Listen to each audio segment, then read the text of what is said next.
Bismillah ar-Rahman ar-Rahim. Alhamdulillahi Rabbil Alameen. Wa salatu wa salam ala ashrafil anbiya'i wal mursaleen. Muhammadur Rasulullah sallallahu alayhi wa ala alihi wa sahbihi wa sallam. Tasliman kathiran kathiran. From Abadu, my dear brothers and sisters, I spoke to you, I think 2 Jumas ago, about the Industrial Revolution and how it was far more than merely the invention of the assembly line manufacturing systems. It profoundly changed our lives, our culture, our behavior. It changed how we saw ourselves, how we measured our effort, what we gave significance to and what we ignored, how we taught and learned, including how we taught and learned Islam, how we assessed and valued one another, and the basis on which we measured success and failure. The Industrial Revolution changed the very basis of self-esteem. Just ask people who their role models are, and you know what I mean by how the Industrial Revolution changed the basis of self-esteem. And those of you who like to read history, go back in history and see who were the role models of communities, of society, 300 years ago, 400 years ago, pre-Industrial Revolution. Today, as I speak, we have entered another far more pervasive, persuasive, and even more transformational revolution, that of artificial intelligence in all its forms. We must remember that ever more subtly, and for that reason powerfully, technology is not only about its mechanics, but even more about the psychological, even ideological changes that it creates. Atheism seems to move hand in hand with technological development. The reason is that it gives mankind the illusion of being all-powerful and invincible, of being immortal even, in terms of the things that we create, if not our own bodies. Even our bodies, we are moving to believing that with stem cell technology and gene manipulation, we can grow what we like in our bodies to cure disease and prolong life, maybe even indefinitely. Granted, much of this is today still in the realm of science fiction, like airplanes once were, but like aeroplanes, very soon it will become mundane and normal before we know it. Let me read the menu for you. How about being able to memorize the Quran and learn Arabic in 5 minutes? And that too if you have a bad internet connection. How about traveling to Russia? You are asking why you would want to do that. Or China? Same question. Okay, name your country, which is rich in sights to see, but where you don't know the language. But here's the twist. How would it be if you knew the language as soon as you land in that country? To quote Professor Michio Kaku, the famous physicist and the author of Hyperspace, which incidentally you should read, he says, as soon as you blink, your contact lenses will connect you to the internet. And if you're not feeling well, RoboDoc will diagnose what's wrong with you and prescribe medicines which will be delivered to you. I'm not talking about self-medication. I'm talking about being diagnosed by a qualified doctor. If you are in an accident in a foreign country where you don't speak the language, you will speak to RoboLaw on your watch, which knows all the laws of all countries and will advise you what to do. He said much more, but I will leave it to your imagination and assure you that what is ahead is much more than what you can imagine. That is not difficult to understand because imagination is a function of experience. So get prepared for a world which will turn our society upside down on its head. Final point, I'm not talking about the remote future. I'm talking about things that already exist and others which will build on them. For example, we already have RoboDoc and Watson and GPS and Siri and self-driving cars and so on. Much more will happen and much faster. In this scenario, it is ever more essential to get connected to Allah subhanahu wa ta'ala and to remember that we will meet Him one day. Reality doesn't depend on belief for its existence. Reality bites. Wisdom is to prepare for that reality, the meeting with Allah subhanahu wa ta'ala Jalla Jalaluh. Allah subhanahu wa ta'ala reminded us and told us and brought us bang down onto the earth. He defined for us our parameters and our criteria for success and failure. Allah subhanahu wa ta'ala said, أعوذ بالله من الشيطان الرجيم بسم الله الرحمن الرحيم كل نفس ذائقة الموت وإنما توفون أجوركم يوم القيامة فمن زحزح عن النار وأدخل الجنة فقد فاز وما الحياة الدنيا إلا متاع الغرور. Allah subhanahu wa ta'ala said, everyone will taste death. And only on the day of resurrection, only on the day of judgment, will you be paid your wages in full.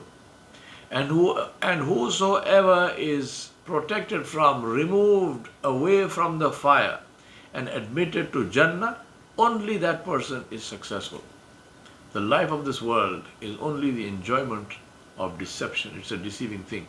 Allah subhanahu wa ta'ala gave us the criteria of success and failure. He gave us the criteria that we need to aim for. In 1998, I watched a 3D movie for the first time in San Francisco. It was about sharks. As I sat in the theater wearing my 3D glasses, enveloped in surround sound, I could see the shark coming at me. Believe me, if you could have measured my pulse and heart rate and electrical activity in my brain, you would have had some very interesting results. I can assure you that during that movie, I didn't have any thought apart from what I was seeing, and I felt nothing other than what the 3D experience was doing to me. Yet, that was deception. The world outside the theater was real. But if someone had taken off my glasses in the middle of the movie, if somebody had taken off my glasses and reminded me about the reality outside the movie theater, maybe I would have punched him in the face and grabbed my glasses back. Do you realize what I'm talking about? This is our situation today. And this is what AI will enhance and make ever more real. That is the reason we need the Quran more than we ever did to remind us about reality, the Akhirah. That is why Islam doesn't stop us from science and technology, from research, from learning about the universe. It helps to put it in perspective. We have simply become consumers. Allah subhanahu wa ta'ala sent us to be the creators of technology and to give that to the world. He taught us how to do that. He said, إِنَّ فِي خَلْقِ السَّمَاوَاتِ وَالْأَرْضِ وَاخْتِلَافِ اللَّيْلِ وَالنَّهَارِ لَآيَاتٍ لِأُولِي الْأَلْبَابِ الذين يذكرون الله قياما وقعودا وعلى جنوبهم ويتفكرون في خلق السماوات والأرض ربنا ما خلقت هذا باطلا سبحانك فقنا عذاب النار. Allah subhanahu wa ta'ala said in Surah Al-Imran, which means, verily, in the creation of the heavens and the earth, and the alternation of the night and the day, there are indeed signs for men, meaning a people of understanding. Those who remember, who are these people? Those who remember Allah subhanahu wa ta'ala standing, sitting and lying down, and think deeply about the creation of the heavens and the earth. And they say, O our Rabb, رَبَّنَا مَا خَلَقْتَ هَذَا بَاطِلًا سُبْحَانَكَ فَقِنَا عَذَابَ النَّارِ. They say, O our Rabb, you have not created all of this without purpose. Glory to you. Give us salvation from the torment of the fire. There are two critical things to understand in these ayat. One, that Allah subhanahu wa ta'ala used the preposition and, not or, when He referred to the connection between remembering Him, that is obeying Him, and scientific research. It is not one or the other. It is both together, but in the sequence that Allah subhanahu wa ta'ala mentioned. First, to recognize Allah subhanahu wa ta'ala Jalla Jalaluhu.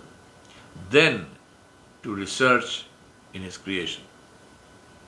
That leads to the result where the scientist recognizes his Rabb Jalla Jalaluhu and remembers his akhirah and seeks Allah subhanahu wa ta'ala's protection from the fire. What we have done is to go against both of these things.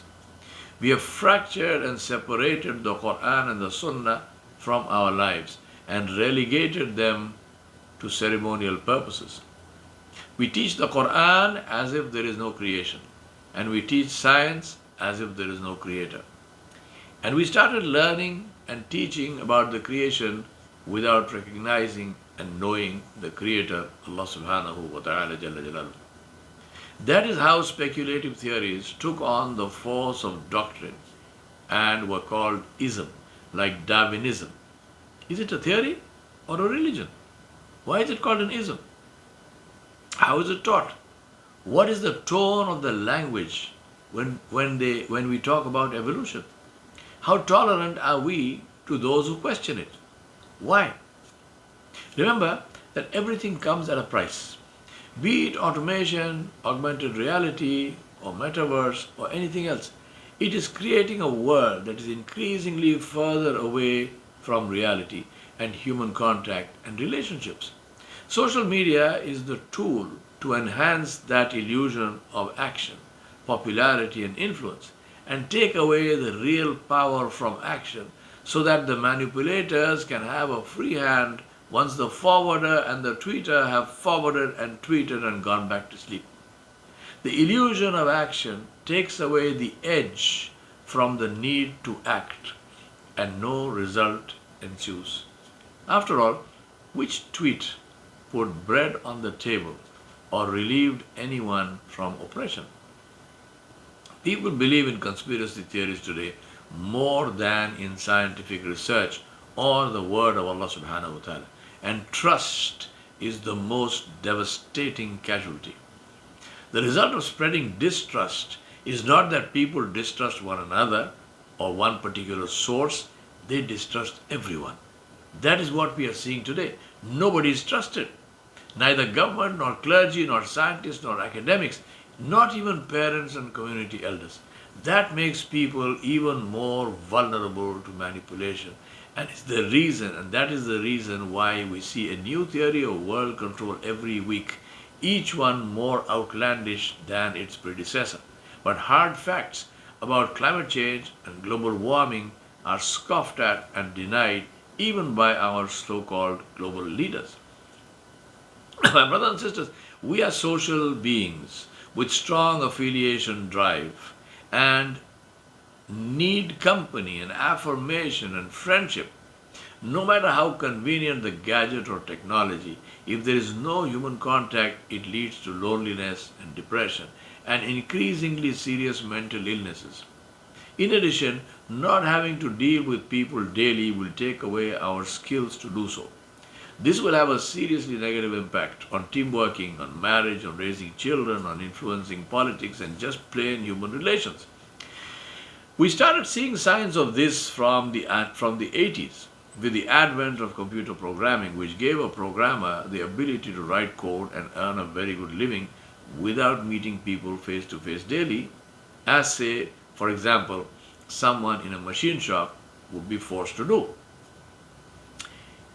The poorly developed social skills of the programmer didn't matter until he got promoted to lead a team in which he failed miserably. Paradoxically, someone from the hotel industry did very well as a team leader of a software development team, even though he or she had only sketchy knowledge about software development and they couldn't write a single line of code. We are human and we need humans. AI will never replace the human except in a mechanical, transactional way, nor take away our psychological need for human contact. Let me pause here and remind you that I am not anti-AI. That would be like being anti-cholesterol. It is there, it is nice, it is what makes biryani worth dying for. What we need to do is to learn how to deal with it so that we can mitigate and minimize its negative effects. AI is hugely beneficial as it will automate all kinds of routine work and enable massive intuitive data mining. But it will also influence how we think and what we value in ourselves and others. And that will affect how we deal with one another. That is, it will affect our lives. We can neither reject nor run away from AI. We don't need to and we mustn't. We must, however, prepare for the changes that it will create, which will have little to do with technology, but everything to do with our humanness. I remind myself and you that the world ahead is more and more complex and complicated, and our life experience, the raw life experience per se, is of little value to our children unless we can conceptualize it into lessons that they can apply. Many of your children have said to me,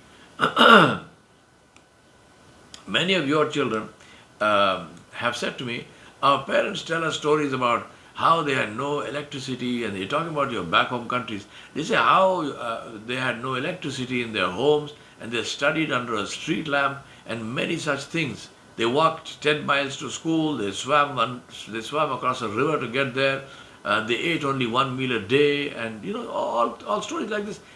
The child says, what am I supposed to do with these stories? They don't apply to me. But if I say that to them, it will hurt them. What's the answer to that? I know the answer, but do you know the answer? They're your children. The need for parents to spend more time with their children to understand their world and to upgrade their own knowledge and understanding of the new world is critical if they want to retain connection with their children. Simply paying bills is not sufficient. Remember that once kids get disconnected from you, to get them back is progressively more difficult. If they don't see you as a role model, they will find others that you will not even know about. And those others will teach them things that would make your hair grow white overnight if you knew what that was. Don't let it come to that. I want to ask you a simple question. How many of you have asked to sit in